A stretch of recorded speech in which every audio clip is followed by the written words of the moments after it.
വ്യാപാര രംഗത്ത് 30 വർഷത്തെ സേവന പാരമ്പര്യമുള്ള അലിസൺ ഗോൾഡൻ ഡയമണ്ട്സിന്റെ നവീകരിച്ച പുതിയ ഔട്ട്ലെറ്റിനെ വീണ്ടും വണ്ടൂരിന് വേണ്ടി സമ്മാനിച്ചിരിക്കുന്നു. സംശുദ്ധ സ്വർണം, പരിശുദ്ധ സ്വർണം, അലിസൺ ഗോൾഡൻ ഡയമണ്ട്സിലൂടെ മാസം തോറും 1000 രൂപ മുതൽ തവണകളായി അടച്ച് സ്വർണം സ്വന്തമാക്കാം. മാസം തോറും തിരഞ്ഞെടുക്കുന്ന ഒരാൾക്ക് 12,000 രൂപയുടെ സ്വർണം സ്വന്തമാക്കാം.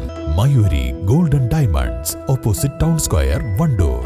വഞ്ചകനെന്ന് വിശേഷിപ്പിച്ച മുഖ്യമന്ത്രി പിണറായി വിജയനെതിരെ രൂക്ഷ വിമർശനവുമായി PV അൻവർ കഴിഞ്ഞ കുറെ ദിവസങ്ങളായി ഇടതുപക്ഷം വഞ്ചകനായി ചിത്രീകരിക്കാൻ ശ്രമിക്കുന്നുവെന്ന് ചൂണ്ടിക്കാണിച്ച അൻവർ കേരളം കണ്ട ഏറ്റവും വലിയ വഞ്ചകനും ഒറ്റുകാരനും കേരള മുഖ്യമന്ത്രിയാണെന്നും കുറ്റപ്പെടുത്തി. കേരളം കണ്ട ഏറ്റവും വഞ്ചകനും ഒറ്റുകാരനുമായ കേരളത്തിന്റെ മുഖ്യമന്ത്രി അവസാനം ആ വഞ്ചകൻ എന്ന ആ നരേഷൻ സൃഷ്ടിക്കാൻ വേണ്ടിയിട്ട് നിലമ്പൂരിലെ സ്ഥാനാർത്ഥിയുടെ പ്രചരണത്തിൽ ആ വഞ്ചകനെ അടിവരയിടുകയാണ്. സത്യത്തിൽ അദ്ദേഹം വഞ്ചന നടത്തിയത് കേരളത്തിൽ ആദ്യമായിട്ട് കമ്മ്യൂണിസ്റ്റ് പ്രസ്ഥാനത്തോടും കമ്മ്യൂണിസ്റ്റ് പ്രസ്ഥാനത്തെയും തൊഴിലാളികളെയും സ്നേഹിക്കുന്ന VS അച്യുതാനന്ദനെയും വഞ്ചിച്ചുകൊണ്ടാണ്. ആ വഞ്ചനയുടെ ഫലമാണ് സത്യത്തിൽ ഇന്ന് അദ്ദേഹത്തിന്റെ മുഖ്യമന്ത്രി പദം പോലും. തീർത്തും വഞ്ചകനായ മുഖ്യമന്ത്രിക്ക് എന്നെ എങ്ങനെ വഞ്ചകൻ എന്ന് വിളിക്കാൻ പറ്റും? VS അച്യുതാനന്ദനെ വഞ്ചിച്ചതിന്റെ ഫലമാണ് പിണറായിയുടെ മുഖ്യമന്ത്രി സ്ഥാനം. മലപ്പുറം ജില്ലയിൽ കുഴൽപ്പണം ദേശവിരുദ്ധ പ്രവർത്തനത്തിന് ഉപയോഗിക്കുന്നു എന്ന മുഖ്യമന്ത്രിയുടെ പ്രസ്താവനയെയും PV അൻവർ ചോദ്യം ചെയ്തു. ഹിന്ദു പത്രം ഉയർത്തിപ്പിടിച്ച് മുഖ്യമന്ത്രിയുടെ പ്രസ്താവന എല്ലാവരെയും അറിയിച്ചത് താനായിരുന്നുവെന്നും അൻവർ പറഞ്ഞു. ഏകദേശം ഞാൻ ഈ വിഷയങ്ങൾ ഉന്നയിച്ച് ഇത് കേരളത്തിൽ കത്തിക്കാളി നിൽക്കുകയും അജിത് കുമാറും മുഖ്യമന്ത്രിയും RSSുമായി ബന്ധമുണ്ടെന്ന് ഞാൻ കേരളത്തിലെ ജനങ്ങളോട് ആവർത്തിക്കുന്ന ആ ഘട്ടത്തിലാണ് അദ്ദേഹം കേരളത്തിലെ മുഴുവൻ മതേതര വിശ്വാസികളെയും പൊതുസമൂഹത്തെയും ഞെട്ടിപ്പിച്ചുകൊണ്ട് അത്തരത്തിലുള്ള ഒരു പ്രസ്താവന ഹിന്ദു പത്രത്തിന് നൽകുന്നത്. അതിൽ അദ്ദേഹം പറഞ്ഞു വെക്കാൻ ശ്രമിക്കുന്നത് മലപ്പുറം ജില്ലയിലെ ഏറ്റവും കൂടുതൽ കള്ളക്കടത്ത് നടക്കുകയും 150 കോടിയുടെ കുഴൽപ്പണവും അതുപോലെ തന്നെ 150 കിലോ സ്വർണവും മലപ്പുറത്ത് എയർപോർട്ടിലൂടെ ഒഴുകുന്നു, ആ പണം ദേശവിരുദ്ധ പ്രവർത്തനത്തിന് ഉപയോഗിക്കുന്നു എന്ന നമ്മൾ ആരും ചിന്തിക്കാത്ത സ്റ്റേറ്റ്മെന്റാണ്. അങ്ങനെ ഈ സമൂഹത്തെ മുഴുവൻ, ഈ ജില്ലയെ മുഴുവൻ വഞ്ചിച്ചവനാണ് ഈ പറയുന്ന മുഖ്യമന്ത്രി. ആ വിഷയം ഏറ്റെടുക്കുന്നത് ഹിന്ദു പത്രത്തിന് അദ്ദേഹം കൊടുത്ത ആ ഇന്റർവ്യൂ ഏറ്റെടുക്കുന്നത് PV അൻവറാണ്. ഇന്നലെ UDFന്റെ യോഗത്തിൽ ബഹുമാനപ്പെട്ട KC ആ വിഷയം ഉന്നയിക്കുന്നത് ഞാൻ കണ്ടു. ഹിന്ദു പത്രം ആ ഇറങ്ങിയ ദിവസം കോഴിക്കോട് മുതലക്കുളം മൈതാനിയിൽ മാമി തിരോധന കേസുമായി ബന്ധപ്പെട്ട് വിളിച്ചു ചേർത്ത ആയിരങ്ങൾ പങ്കെടുത്ത പൊതുസമ്മേളനത്തിൽ അന്ന് രാവിലെയാണ് ഈ പത്രം ഇറങ്ങുന്നത്. ആരും കാണാതെ ഒളിച്ച് കടത്താൻ ശ്രമിച്ച കേരളത്തിൽ ഇറങ്ങിയ ഹിന്ദു പത്രങ്ങൾ മുഴുവൻ CPMന്റെ പ്രവർത്തകര് നേരം പുലരുന്നതിന് മുമ്പ് പർച്ചേസ് ചെയ്ത ദിവസമായിരുന്നത്. ഒരാളും ഈ വാർത്ത അറിഞ്ഞിട്ടില്ല. അന്ന് ആ പത്രം ഉയർത്തിപ്പിടിച്ചുകൊണ്ട് കേരളത്തിന്റെ പൊതുസമൂഹത്തിന്റെ മുമ്പിൽ ഒരു ജില്ലയാകെ, ഒരു സമൂഹത്തെയാകെ ഇതാ മുഖ്യമന്ത്രി വഞ്ചിച്ചുകൊണ്ട് ഇങ്ങനെ ഒരു പ്രസ്താവന കൊടുത്തിരിക്കുന്നു. എന്തായിരുന്നു അദ്ദേഹത്തിന്റെ ഉദ്ദേശം? അദ്ദേഹത്തിന് എന്താ കേരളത്തിലെ മലയാള പത്രക്കാരോട് അത് പറയാതെ പോയത്? ഡൽഹിയിൽ പോയി ഹിന്ദുവിന് പറയുമ്പം ഇന്ത്യ ഒട്ടാകെ ആ വാർത്ത വരും. അപ്പൊ മലപ്പുറം ജില്ല എന്തുകൊണ്ട് ഇങ്ങനെ? എന്താ കാരണം? അവിടെ ഭൂരിപക്ഷ മുസ്ലിം സമുദായമാണ്. ആ സമുദായമാണ് ഈ കള്ളക്കടത്തിന്റെ എല്ലാം പിന്നിൽ. അവരാണ് ദേശവിരുദ്ധ പ്രവർത്തനത്തിന്റെ പിന്നിൽ. BJPക്ക് ഒരു ആയുധം ഉണ്ടാക്കി കൊടുക്കുക എന്ന കരാറിന്റെ ബാക്കി പത്രമായിരുന്നു യഥാർത്ഥത്തിൽ ഡൽഹിയിൽ പോയിട്ട് ഈ പത്രസമ്മേളനം നടത്തിയത്. കേരളം ആകെ അവർ നെറ്റ്വർക്ക് സെറ്റ് ചെയ്തു. ഹിന്ദു പത്രം ഒരു ബസ് സ്റ്റാൻഡിലും ഒരു സ്ഥലത്തും ഒന്നാകെ വാങ്ങിക്കളയണം.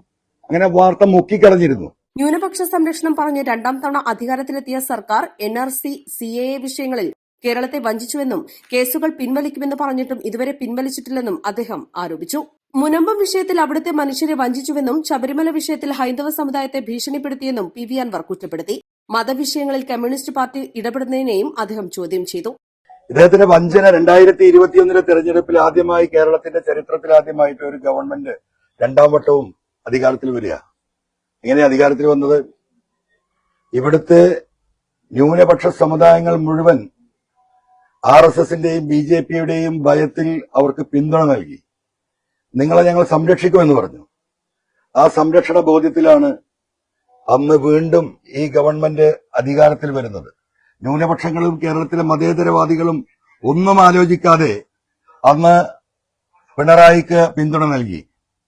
അങ്ങനെയാണ് അവർ അധികാരത്തിൽ വന്നത്. അന്ന് നൽകിയിരുന്ന വാക്കുകളൊന്നും പാലിക്കപ്പെട്ടില്ല.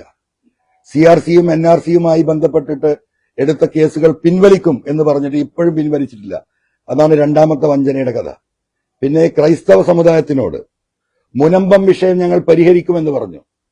ആരാ മുനമ്പം വിഷയം ഉണ്ടാക്കിക്കൊണ്ടുവന്നത്? ആ സമുദായത്തെ ആകെ വഞ്ചിച്ചാണ് ഇപ്പോഴും മുഖ്യമന്ത്രി ഇരിക്കുന്നത്.